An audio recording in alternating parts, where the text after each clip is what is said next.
अगर फिलॉसफी के बारे में आप मेरे से बात करोगे ना तो we can talk for hours, और जो आप बात बोलोगे मैं उसकी और लेयर्स हटा करके आपको और बहुत कुछ दिखा दूंगा। मैंने कोई बैचलर्स नहीं किया, मास्टर्स नहीं किया फिलॉसफी में, ना साइकोलॉजी में। I can sit with a psychologist who has done masters in psychology, और मैं उनकी लैंग्वेज में उनसे बात कर सकता हूं कई कई घंटों तक। एंड फिलॉसफी होती क्या है, उसका डिग्री से, डिप्लोमा से, या जो बुक्स है वहां पर, उससे क्या कनेक्शन है? Philosophy is all about questioning, it is about inquiry. If you have a curious mind, an inquiring mind, तो आप एक फिलॉसफर हो। हां, डिग्री नहीं मिलेगी। अब अगर डिग्री की भूख है तो बात अलग है, बट अगर सीखने की भूख है तो आप 35 साल की एज में सीखो, 40 में सीखो, 50 में सीखो, कौन रोक रहा है? जब चेस में एक लेवल पे आ चुके हो तो साथ साथ में कुछ और भी तो चाहिए ना। तो फिलॉसफी को पढ़ो, और सिर्फ फिलॉसफी को ही क्यों पढ़ना है? हो सकता है आप हिस्ट्री पढ़ो तो आपको उसमें भी इंटरेस्ट आने लग जाए, क्योंकि ये दोनों कनेक्टेड हैं आपस में। फिलॉसफी को समझने के लिए आपको हिस्ट्री को भी समझना होगा, और हिस्ट्री को समझने के लिए साइकोलॉजी को भी समझना होगा, और फिलॉसफी को भी समझना होगा, सब कुछ समझना होगा।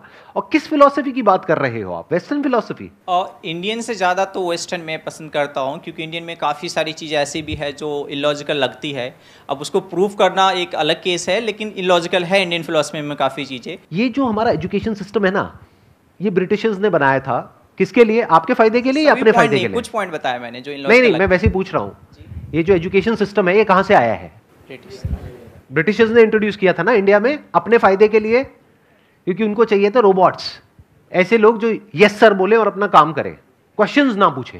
तो ये जो वेस्टर्न फिलॉसफी की आप बात कर रहे हो, अरे वो सब सुपरफिशियल है। अगर रियल डेप्थ आपको देखनी है ना तो वेद उठा लो। रियल फिलॉसफी इंडियन फिलॉसफी है। जब एक्चुअल में पढ़ लोगे ना पूरी दुनिया की फिलॉसफी, और जब एक्चुअल में उस लेवल तक पहुंचोगे जो फिलॉसफी का एंड है। एक बहुत ही फेमस फिलॉसफर रहे हैं पास्ट में, उन्होंने कहा I think therefore I am. Descartes ने कहा था। डेकार्ट ने कहा था, क्या ये सच है? इसका आंसर हाँ में भी नहीं दिया जा सकता, ना में भी नहीं दिया जा सकता। और अगर मैं अभी आंसर दे दूं तो? अगर अभी हम डिबेट करें और मैं प्रूव कर दूं और यहां पर सारे लोग कहें कि there is no point of questioning left now, it can't be questioned, I will rule it out right now in the next 5 minutes and you will not have any counter argument, तो क्या कहोगे? कहां गई आपकी college की सारी education, और कहां गए आपके ये वेस्टर्न फिलोसोफर्स? अब आपको दिखाता हूं इंडियन फिलॉसफी की ताकत। अब देखते हैं इंडियन फिलॉसफी क्या कहती है। ये पॉइंट बकवास है, I think therefore I am. इसके पीछे चाहे 6 बुक्स है चाहे 6000 बुक्स है। वो लोग जो वेस्टर्न फिलोसोफर्स हैं वो थिंकिंग में जाकर के अटक जाते हैं।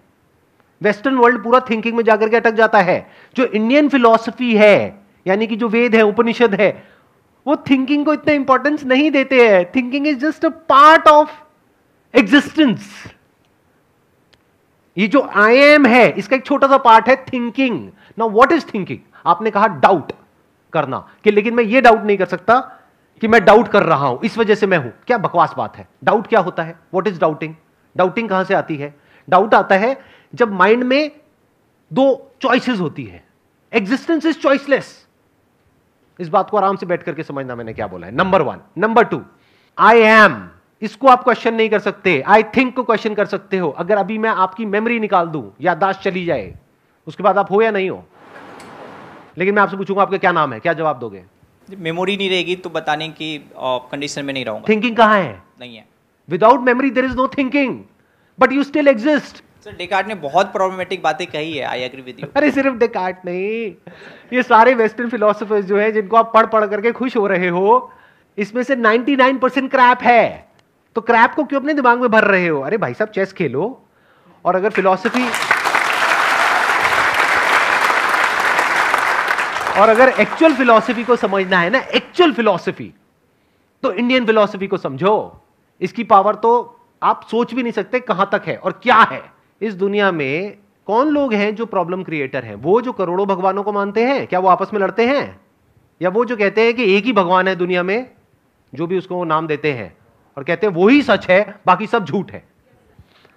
आराम से समझिए कि जो हिंदुइज्म है वहां पर करोड़ों भगवान क्यों हैं, उसका लॉजिक क्या है। पहाड़ की भी पूजा हो रही है, मिट्टी की जो मूर्तियां उसकी भी पूजा हो रही है, सूर्य की भी पूजा हो रही है, चांद की भी पूजा हो रही है। किसकी पूजा नहीं हो रही है?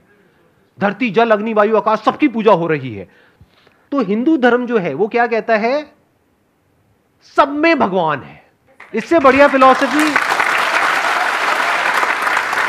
इससे अच्छी फिलॉसफी हो ही नहीं सकती, इससे ओपन फिलॉसफी हो ही नहीं सकती। मतलब आप भी भगवान हो, आपसे भी जब मिलते हैं तो ऐसे करके मिलते हैं। मतलब क्या कि आपके अंदर का जो भगवान है उसको मैं प्रणाम करता हूं। थॉट है वो कनिंग है। तो थॉट ने क्या क्रिएट कर दिया, अलग अलग कॉन्सेप्ट्स क्रिएट कर दिए। तो एक कॉन्सेप्ट है कि इस दुनिया में एक ही भगवान है, जो उसको मानता है वो हमारा अपना है, और जो उसको नहीं मानता है वो सब पराये हैं, वो सब गैर हैं। दोनों में से किसी भी कॉन्सेप्ट के साथ अपने आप को बांधना क्यों? अरे वो आप छोड़ो कि बांधना क्यों है, उसके पीछे भी एक रीजन है। क्योंकि एक इंसान को सिक्योरिटी चाहिए, उसको साइकोलॉजिकल सिक्योरिटी बोलते हैं। कॉन्सेप्ट के साथ ये करना क्यों है, ये कभी क्वेश्चन नहीं पूछा जाता है फिलॉसफी में। क्यों नहीं पूछा जाता है, वहां पे ये पूछा जाता है कि क्या है। साइंस इज ऑल अबाउट क्या, नॉट अबाउट क्यों।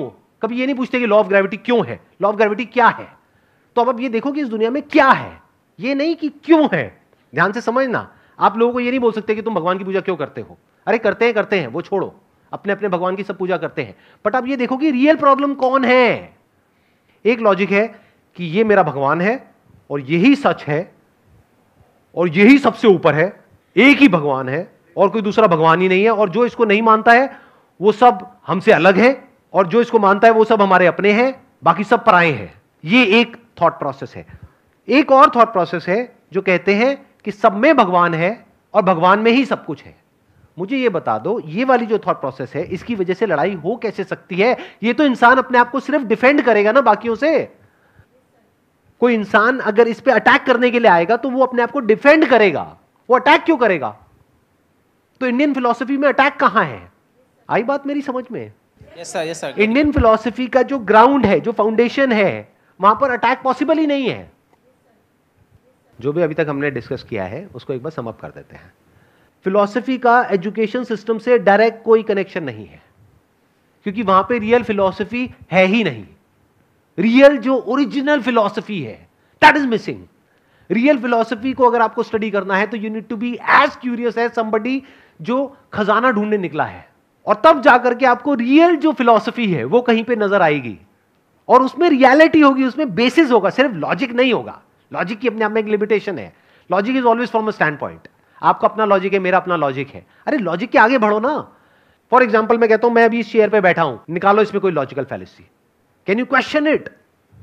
You can not question it, this is beyond logic. तो एक होता है सत्य यानी सत्य, एक होता है मिथ्या यानी झूठ।